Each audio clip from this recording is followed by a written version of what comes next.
French Nouvelle Orléans, in the 3rd century of its existence, is known today as the Vieux Carré, or the French Quarter of the great American city of New Orleans. Its center is a small open park faced by the colonial public buildings of France and Spain and the stately cathedral of St. Louis. In the past, this little park was the parade ground and public square. It was the scene of the official transfer of Louisiana in 1803 from France to the United States, and in its day, it witnessed many other historical events. Now, it is quiet Jackson Square in honor of Andrew Jackson. Leading away from Jackson Square are the quaint streets of century-old buildings that give to the city its atmosphere of the past. Some streets are noisy and crowded with traffic. Others are peaceful and quiet. But all present pictures which are like glimpses of a European city in an American setting. The streets of the French Quarter are unlike any others in the nation. Houses are no higher than 2 or 3 stories. They are adorned with beautiful iron railings and balconies that project over the sidewalks that are still called banquettes. There's great variety in the detail of iron grills. Some have only simple patterns. Some are elaborate, and others are quaint and amusing, as the corn fence.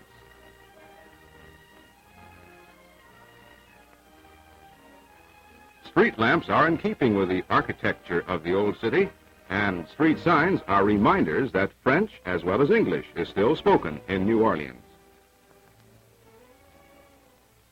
One of the outstanding points of interest in the Vieux Carré is the famous old French market.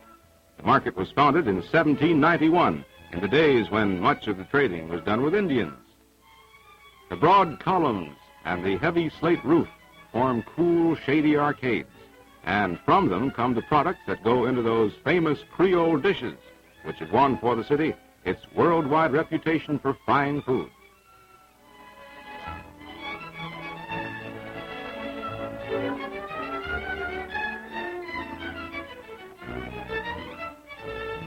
Old New Orleans is equally famous for its quaint, small shops. Modest little signs suggest that there is much to be had that is French. Antiques and curios are great attractions, and many of the old multi-paned windows of former homes are today crowded with knickknacks and trinkets of the past. Shop interiors are filled with many tempting articles, and the narrow, crowded sidewalks often serve as exhibition space.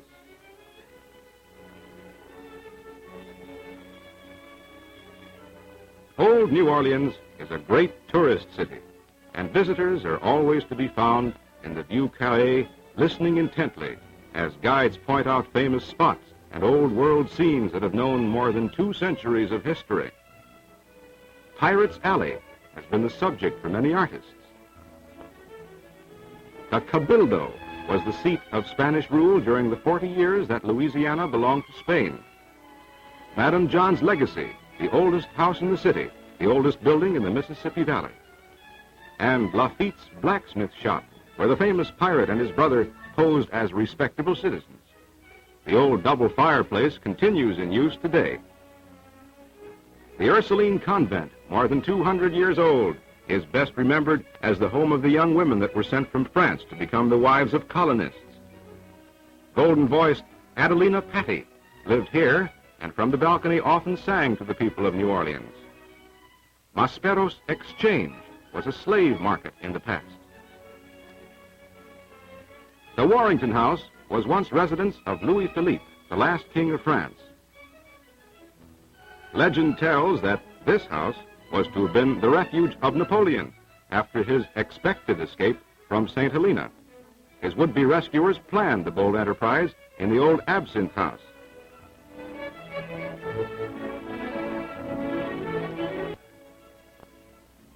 New Orleans has a reputation for fine food, and among the memorable experiences of a visit to the city are the hours spent in cool patios over delectable Creole dishes. Much of the charm of old New Orleans is due to her attractive courtyards. Every arched gateway in the French Quarter reveals a little garden or a patio. Quaint and picturesque courts where are found some of the best bits of the old world architecture that is famous and attracts many students and artists.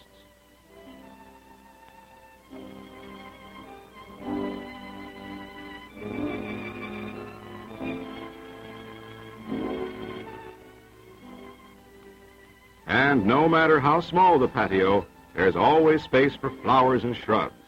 And the climate is so mild, they remain green all year. No one ever hurries through the French Quarter without stopping in them now and then, for to linger a while in the cool patios of the Vieux Carré is one of the memorable experiences of a visit to old New Orleans.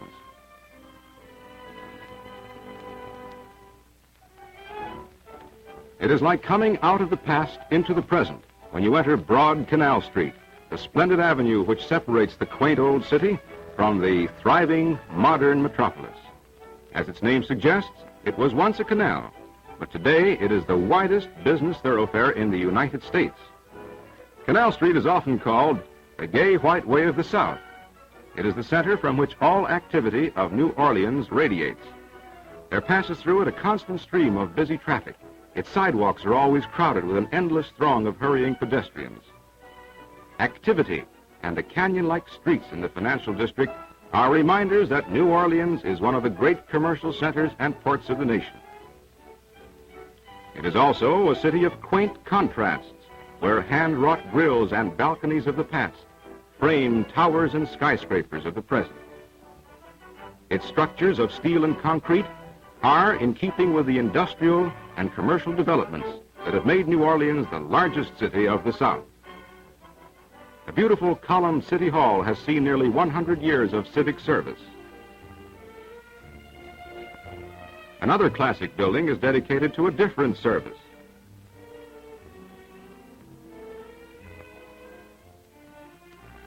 The post office overlooks the palms and flowers of Lafayette Park. New Orleans Courthouse occupies an entire block in the French Quarter. The Criminal Court and Parish Prison is one of the newest and finest of the civic buildings. New Orleans is the fourth largest city in area in the United States, and its residential section is one of the most spacious in the country.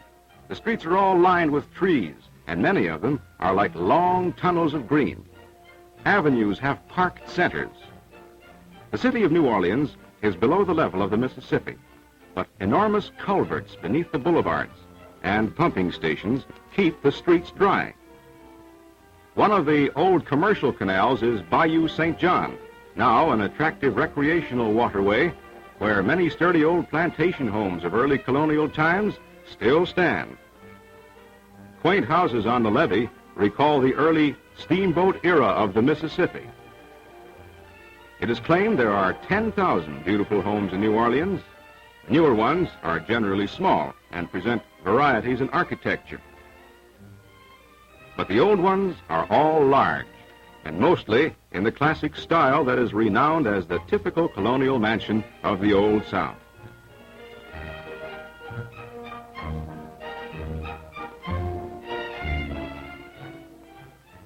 In New Orleans, there are 4 universities.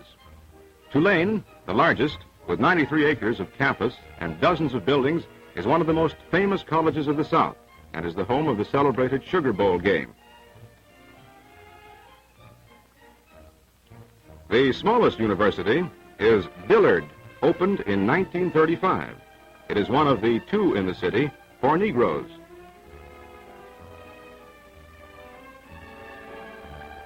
Loyola University, established in 1911, is a celebrated Catholic institution conducted by the Jesuits. The tower of Loyola Chapel is the landmark of Audubon Park. Its 247 acres of lagoons and meadows lay claim to world fame, but they were once part of the colonial plantation where sugar was first granulated.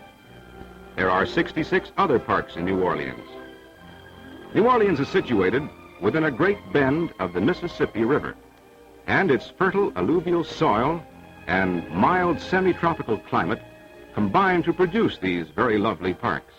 Parks with a wealth of luxuriant foliage and tropical trees that cause them to resemble botanical gardens and earn for old and modern New Orleans its reputation as one of the most beautiful cities of America.